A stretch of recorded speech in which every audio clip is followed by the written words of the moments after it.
தூத்துக்குடி மாவட்டத்தை சேர்ந்த பட்டியலின இளைஞர் பொறியாளர் கவின் செல்வ கணேஷ் அவரை திருநெல்வேலி மாவட்டம் பாளையங்கோட்டை பகுதியில் பட்ட பகலிலே நடு வீதியிலே மக்கள் புழங்குகின்ற இடத்திலே அந்த கவினை வெட்டி சாய்த்திருக்கிறார்கள். வெட்டி சாய்த்தவர் சுர்ஜித் என்ற ஒரு இளைஞர். அவர் மட்டும்தான் கவினை வெட்டி சாய்த்தாரா அல்லது உடன் யார் யார் இருந்தார்கள், கூலிப்படைகள் இருந்ததா? அப்படி இருந்தால் கூலிப்படை தலைவன் யார்? மிளகாப்பொடியை தூவி விட்டு அதற்கு பிறகு வெட்டி இருக்கிறார்கள் என்று சொன்னால் அது ஒரு நபரால் முடியுமா?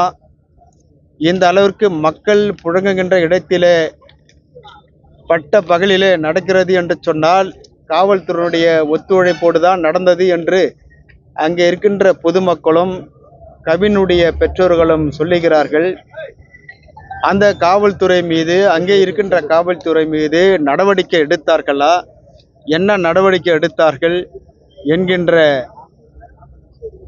அந்த சூழலுக்கு கடைசி வரையிலே எதற்காக வெட்டி சாய்த்தார்கள் பிறகுதான் தெரிந்தது. காதல் பிரச்சனை சம்பந்தமாக வெட்டி சாய்த்தார்கள் என்று. இதற்காக எச்சரித்திருக்கலாம் அல்லது அழைத்து பேசியிருக்கலாம். ஒரு உயிரை கொல்லுகின்ற அளவிற்கு அந்த துணிவு வந்திருக்கிறது என்று சொன்னால் அது யாராலே என்கின்ற ஒரு கேள்விதான். கொலை செய்த சுர்ஜித்துடைய தந்தையும் தாயும் காவல்துறையிலே உதவி ஆய்வாளர்களாக பணிபுரிகிறார்கள். ஆகவேதான் அங்கே இருக்கின்ற காவல்துறையும் அவர்களுக்கு உதவியாக இருந்தது என்று சொல்லுகிறார்கள். தமிழ்நாடு அரசு நியாயமான முறையிலே பாதிக்கப்பட்ட குறிப்பாக பட்டியலின இளைஞனுக்கு நீதி வழங்க வேண்டும். அதோடு மட்டுமல்ல, கிட்டத்தட்ட வேண்டுமென்று சொல்லவில்லை, திராவிட முன்னேற்ற கழகம் 21 எப்பொழுது ஆட்சி பொறுப்பை ஏற்றதோ அதிலிருந்து கணக்கெடுத்து கொண்டாலே ஆணவ கொலைகள் மட்டும் 30க்கு மேற்பட்டதாக இருக்கிறது. அதே போல சிறை கொலைகள், சிறைத்துறையில கொலைகள், காவல் நிலையத்தில கொலைகள் அதுவும் அரங்கேறிக்கொண்டே இருக்கிறது. கற்பழிப்புகள், பாலியல் பலாத்காரங்கள், இது போன்ற பல்வேறு நிகழ்வுகள் சட்ட ஒழுங்கை சீர்குலைக்கின்ற அளவிலே நடக்கிறது என்று சொன்னால் எந்த ஆட்சியிலும் இல்லாத அளவிற்கு தற்பொழுது இந்த 4.5 ஆண்டு காலத்திலே நடக்கிறது என்று சொன்னால் இதற்கு என்ன காரணம்? சட்ட ஒழுங்கு சரியில்லையா அல்லது சட்ட ஒழுங்கை பேணி காக்கிறவர் சரியில்லையா என்கின்ற ஒரு சூழ்நிலை தான் இங்கே பேச்சுக்கள் உலவி கொண்டிருக்கின்றது. இதுவே பல பத்திரிகைகளும் பல சான்றோர்களும் சொல்லி கொண்டிருக்கிறார்கள்.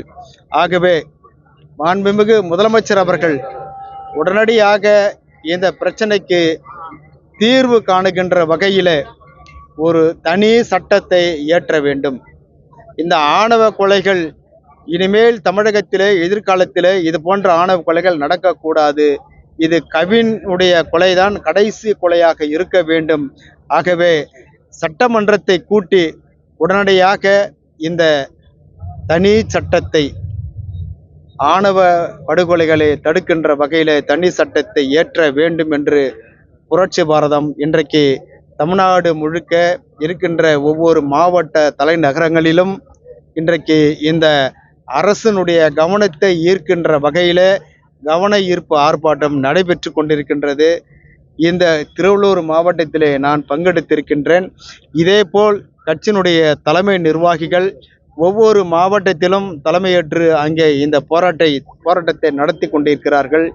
எங்களுடைய கோரிக்கைகள் எல்லாம் எதிர்காலத்தில் இது போன்ற ஆணவ படுகொலைகள், காதல் என்பது அனைவருக்கும் பொதுவானது, குறிப்பாக அனைத்து ஜீவராசிகளுக்கும் பொதுவானது. ஆகவே இது யாரும் வற்புறுத்தப்படவில்லை. அல்லது கட்டாயப்படுத்தப்படவில்லை, பலவந்தப்படுத்தப்படவில்லை. 2 பேரும் விரும்பி இருக்கிறார்கள். ஆக ஒருத்தருக்கு மட்டும் இந்த தண்டனை இருக்கின்றது. ஆனால் இன்னொருவருக்கும் தண்டனை கிடைத்து விடுமோ என்கின்ற ஒரு ஐயமும் இருக்கின்றது. கவின் தான் இறந்து விட்டான்.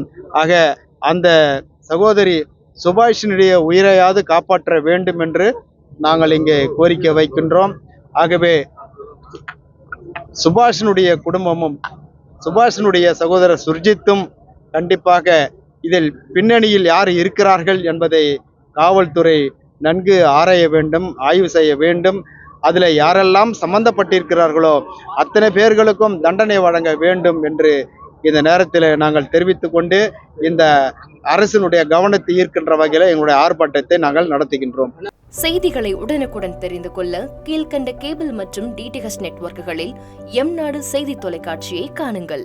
பாதகம் செய்பவரை கண்டால் நாம் பயம் கொள்ளலாகாது பாப்பா. மோதி மிதித்து விடு பாப்பா, அவர் முகத்தில் உமிழ்ந்து விடு பாப்பா. அண்மை செய்திகளை உடனுக்குடன் தெரிந்து கொள்ள இணைந்திருங்கள் எம்நாடு தொலைக்காட்சியுடன்.